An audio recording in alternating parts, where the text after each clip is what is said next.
Mari sama-sama kita siapkan hati kita untuk diberkati oleh kebenaran firman Tuhan. Mari sama-sama buka hatimu, buka pikiranmu, dan izinkan Allah Roh Kudus bekerja melalui renungan pada hari ini. Sama-sama kita mau tundukkan kepala, kita bersatu dalam doa. Tuhan Yesus yang baik, kami berterima kasih untuk kasih setia-Mu. Kami berterima kasih untuk kebaikan-Mu. Kami mau siapkan hati kami diberkati oleh firman Tuhan. Urapi hamba-Mu, lidah bibir perkataannya dipakai oleh kerajaan surga. Hikmat dari surga mengalir melalui hikmatnya, perkataan dari surga mengalir melalui perkataannya, agar genap firman Tuhan. Mereka yang meluangkan waktu mendengar firman Allah, hidup mereka diubahkan, iman mereka dikuatkan, dan biar nama Tuhan Yesus Kristus saja yang ditinggikan, kekal sampai selama-lamanya. Allah Roh Kudus, Engkau disambut di tengah-tengah kami, berbicaralah atas setiap kami. Dalam nama Tuhan Yesus, setiap kita yang siap untuk diberkati firman Tuhan, sama-sama kita katakan, amin. Why I must manage my mind? Mengapa saya harus menjaga, memanage, atau mengolah pikiran saya? Ada istilah orang dunia yang berkata, pikiran gue kusut kayak benang kusut. Kenapa bisa kusut? Karena mungkin terlalu banyak, kalau istilah orang Jakarta Selatan, overthinking katanya. Terlalu overthinking. Ada banyak orang hari-hari ini gak bisa tidur karena katanya overthinking. Ada banyak orang hari-hari ini gak bisa menikmati hari ini karena dicuri oleh ketakutan masa depan. Istilah karena juga karena terlalu mikirin, overthinking. Ada banyak orang baru awal bulan tapi otaknya udah di akhir bulan. Ada banyak orang hari-hari ini juga tidak dapat menikmati berkat Tuhan karena terlalu memikirkan masa lalunya. Mengapa kita perlu menjaga pikiran kita? Karena firman Allah mengatakan demikian dalam Amsal 23 ayat yang ke-7a. Terjemahan bahasa Inggrisnya, be careful how you think, your life is shaped by your thought. Dikatakan hati-hati dengan bagaimana kamu berpikir, karena pikiranmu akan menentukan hidupmu. Ketika engkau berpikir engkau lemah, maka badanmu mempercayai, badanmu menerima perintah dari pikiran saudara bahwa lemah. Pernahkah saudara bangun pagi dan berkata, kayaknya gue mau flu deh. And all of a sudden, tiba-tiba jadi flu. Pernahkah saudara merasa bahwa somehow gak tahu dari mana, pikiran kita itu memiliki sebuah kuasa yang luar biasa. Karena Tuhan menciptakan komputer yang paling canggih di dunia pun tidak dapat mengalahkan ciptaan Tuhan. Karena pikiran kita itu super amat sangat jenius.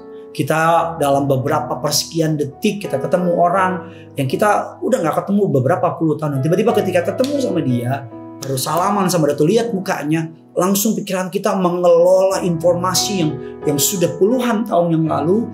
Dan kita pasti bisa mengingat bajunya, pakaiannya, warnanya. Bahkan mungkin kita masih bisa mengingat cuaca pada hari itu. Se-powerful itu pikiran manusia. Sehebat itu pikiran manusia. That's why senjata terbesar iblis selalu dimulai dengan yang namanya intimidasi. Dan intimidasi berbuah dari yang namanya ketakutan. Dari ketakutan muncul yang namanya penyakit dan sebagainya.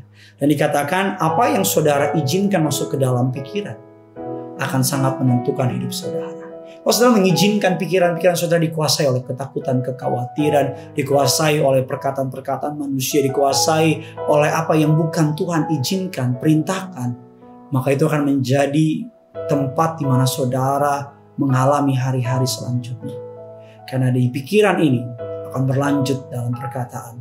Perkataan akan berlanjut dalam sebuah perbuatan dan seterusnya. Yang pertama, mengapa kita perlu memanage pikiran kita? Karena pikiran kita menentukan hidup kita. Saya pernah baca sebuah tulisan di sebuah restoran. Dikatakan small mind atau pikiran yang kecil, pikiran yang dangkal. Itu membicarakan, ngomongin kelemahan orang. Dikatakan average mind atau pikiran yang sedang-sedang itu membicarakan orang lain. Kekurangan orang, bicarakan orang lain. Dan dikatakan orang yang berpikir maju, berpikir hebat, dia membicarakan bukan tentang orang lain, tapi bagaimana dia bisa memajukan dirinya sendiri. Mengapa kita perlu menjaga pikiran kita? Karena pikiran kita menentukan atau mengendalikan hidup ini. Mungkin saudara hari-hari ini merasa engkau gak puas sama hidup saudara. Mari ubah dari konsep saudara berpikir. Satu hari saya pernah berpikir bahwa saya gak mampu, saya gak bisa. Dan ketika saya harus menyampaikan sebuah istilahnya apa ya, entah pidato atau presentasi, karena saya udah ketakutan dahulu, saya udah khawatir dulu. Dan tiba-tiba ketika naik dan orang-orang pada memandang, bibir jadi keluh, berkeringat, dan tiba-tiba gak bisa ngomong apa-apa. Somehow setengah kepandaiannya hilang begitu saja. Masa sih Pak Pendeta bisa khawatir gitu sih? Ya kan sambil Pak Pendeta mungkin pernah jadi public speaking, saudara bisa ngomong di depan orang dan sebagainya. Tapi saya mau bilang sama saudara, saya pernah takut, saya pernah khawatir, dan saya jadinya gak bisa ngomong apa-apa.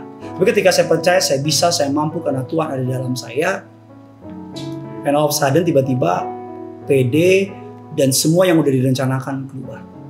Yang kedua, mengapa kita perlu manage pikiran kita? Karena pikiran kita adalah pusat pertarungan dari dosa. Yes, pikiran kita adalah pusat pertarungan dari dosa. Roma 7:22-23 mengatakan demikian. Sebab di dalam batinku aku suka akan hukum Allah. Tetapi dalam anggota-anggota tubuhku aku melihat hukum lain yang berjuang melawan hukum akal budiku dan membuat aku menjadi tawanan hukum dosa yang ada di dalam anggota-anggota tubuhku. Semua dosa pertama kali pasti dimulai dari pikiran. Ketakutan dimulai dari pikiran. Iri hati dimulai dari pikiran. Kita perlu melatih pikiran kita agar line up sama pikirannya Tuhan. Kita perlu mengatur pikiran kita agar connect sama pikiran kita. Tahukah saudara bahwa aset terbesar manusia adalah pikirannya? Karena pikiran kita sumber kreativitas, sumber semua yang terbaik ada dalam pikiran kita. Karena ketika saudara berpikir saudara bisa, maka saudara bisa. Ketika saudara berpikir saudara nggak bisa, maka saudara nggak akan bisa. Yang ketiga, dikatakan yang terakhir, bagaimana saya bisa memanage pikiran saya? Karena pikiran saya adalah kunci untuk mengalami damai sejahtera dan sukacita. Saudara ingin damai sejahtera, saudara ingin sukacita, mulailah berpikir seperti Kristus berpikir. Firman Allah mengatakan demikian. If your sinful nature control your mind, there is death.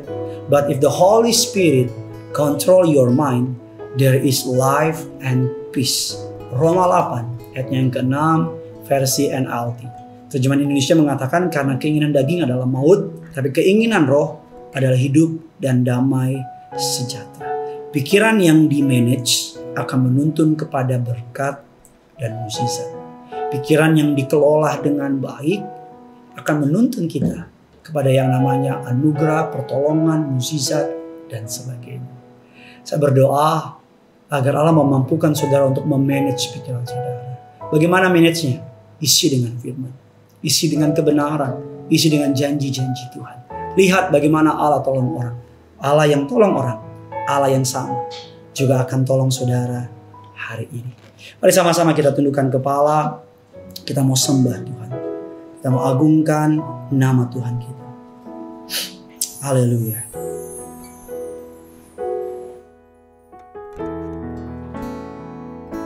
Sekalipun aku dalam lembah kelam, ku tak takut sebab Kau besertaku. Sekalipun badai topan datang menerpa, ku tak gentar sebab Kau di sisiku. Aku percaya, aku percaya berkat-Mu atasku melimpah, kebajikan, kemurahan selalu mengikutiku. Ku puji, ku sembah Kau Tuhan. Mari sama-sama kita datang. Sekalipun aku Dalam lembah gelap ku tak takut, sebab Kau besertaku. Sekalipun badai topan datang menerpa, ku tak gentar, sebab Kau di sisiku. Mari sama-sama, aku percaya, aku percaya.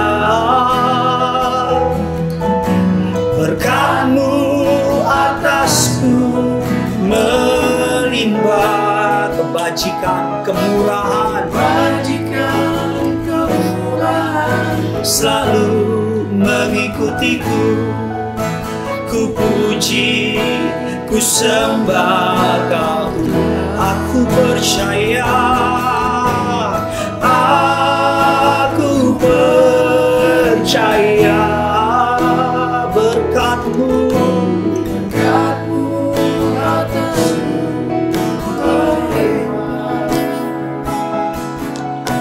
kebajikan, kemurahan selalu mengikutiku. Ku puji, ku sembah. Mari sama-sama dengan pikiran, dengan perkataan-Mu. Aku percaya, aku percaya. Berkat-Mu atasku melimpah. Ada kebajikan, ada kemurahan. Selalu mengikutiku. Ku puji, ku sembah Kau Tuhan. Kebajikan, kemurahan, kebajikan, kemurahan selalu mengikutiku. Ku puji, ku sembah Kau.